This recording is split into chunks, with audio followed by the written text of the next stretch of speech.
உயிர்த்த ஆண்டவர் இயேசு கிறிஸ்துவில் எனக்கு மிகவும் பிரியமான சகோதர சகோதரிகளே, புனித வாரம் செவ்வாய். மறுதலித்தல், காட்டி கொடுத்தல். இயேசு யூதாஸ் தன்னை 30 வெள்ளி காசுகளுக்கு காட்டி கொடுப்பான் என்பதையும், பேதுரு தன்னை தெரியாது என்று 3 முறை மறுதலிப்பார் என்பதையும், இரு சீடர்களின் செயல்பாங்கினையும் சிந்தனை ஓட்டத்தையும், எந்த தளத்தில் எந்த களத்தில் அவர்கள் செயல்படுவார்கள் என்பதை முன்னறிவிக்கிறார். யூதாஸ் சிறிய தவறுகள் சிலவும், பாதகமான பழிபாவ செயல்கள் சிலவும் நம்மால் அவ்வப்போது திட்டமிடப்பட்டு செயல்படுத்தப்படுகின்றன. அறிந்து உணர்ந்து பிறருக்கு அழிவை கொணரும் செயல்களில் ஈடுபட்டான் யூதாஸ். அவன் தான் செய்ய போகும் தவற்றை முன்கூட்டியே தெளிவாக உணர்ந்து திட்டமிட்டு செய்தார். அதாவது ஆற அமர்ந்து தீர சிந்தித்து யோசித்து பின்பே இயேசுவை காட்டி கொடுக்கின்ற பாதக செயலுக்குள் இறங்குகிறார். மேலும் தலைமை குருக்களுடன் ஒப்பந்தம் ஏற்படுத்திய பிறகே அவரை காட்டி கொடுக்க சம்மதம் தெரிவிக்கின்றார். அதுவும் இடம், நேரம், காலம், முத்தமிடல் அனைத்தையும் திட்டவட்டமாக திட்டம் தீட்டியிருந்தார். பேதுரு ஒரு குறிப்பிட்ட சூழலுக்குள், வட்டத்திற்குள், உரையாடலுக்குள், அச்சத்திற்குள், மனித பலவீனத்திற்குள் தள்ளப்பட்டதன் காரணமாக தன் உயிரை காத்து கொள்ளும் பொருட்டு 3 முறை சேவல் கூவும் முன் அவரை எனக்கு தெரியவே தெரியாது என்று இயேசுவை மறுதலிக்கின்றார். அச்சத்தில் இயேசு முன்கூட்டியே அறிவித்ததை நினைவு கூறுகிற அச்சத்தில் இடமில்லை. ஏனெனில் இயேசு கெத்சமனே தோட்டத்தில் பிடிபட்டார் என்பது அவருக்கு தெரியும். மால்குசுவின் வலது காதை வாளால் துண்டித்ததும் தெரியும். அச்ச நடுக்கத்தினால் மறுதலித்தார். விவாதம். ஒற்றுமை.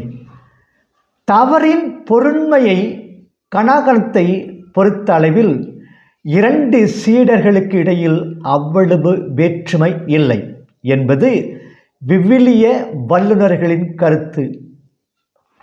விடியற்காலை வேளையில் யூதாஸ் சமய தலைவர்களை அழைத்து வந்தார்.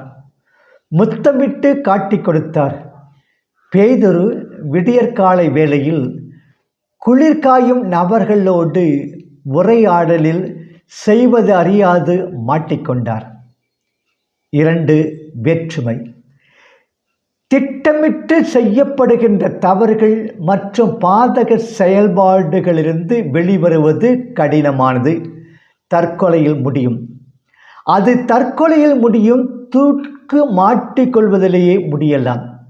அல்லது நஞ்சு அருந்தி வாழ்வை முடித்து கொள்ளலாம்.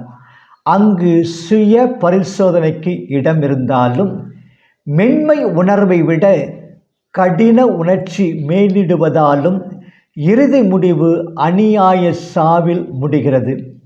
உள்ளத்திலிருந்து தூய ஆவியை அகற்றிவிட்டால் தீய ஆவி குடிக்கொள்ளும்.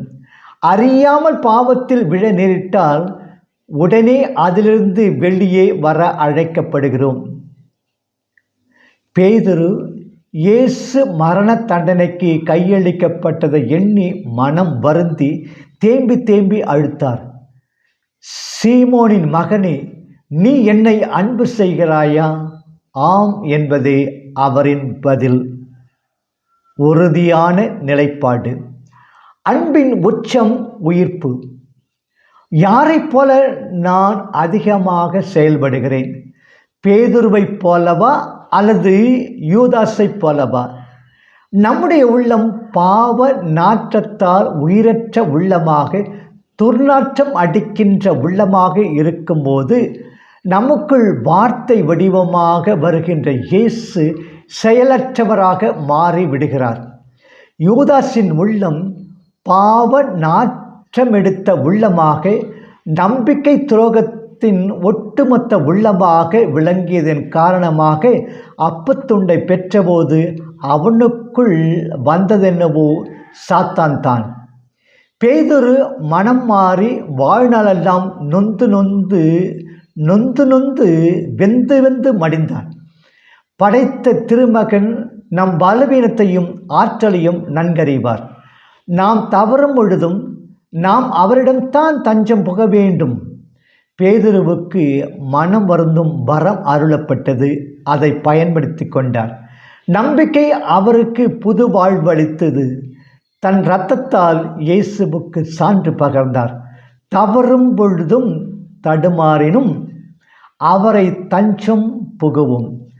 தவறும் பொழுது தடுமாறினும் அவரை தஞ்சம் புகுவோம். தன் கருணை மழை பொழிந்து அவர் நம்மை கரைவேற்றுவார். ஆண்டவர் இயேசு நம்மை நிறைவாக ஆசீர்வதிப்பார்.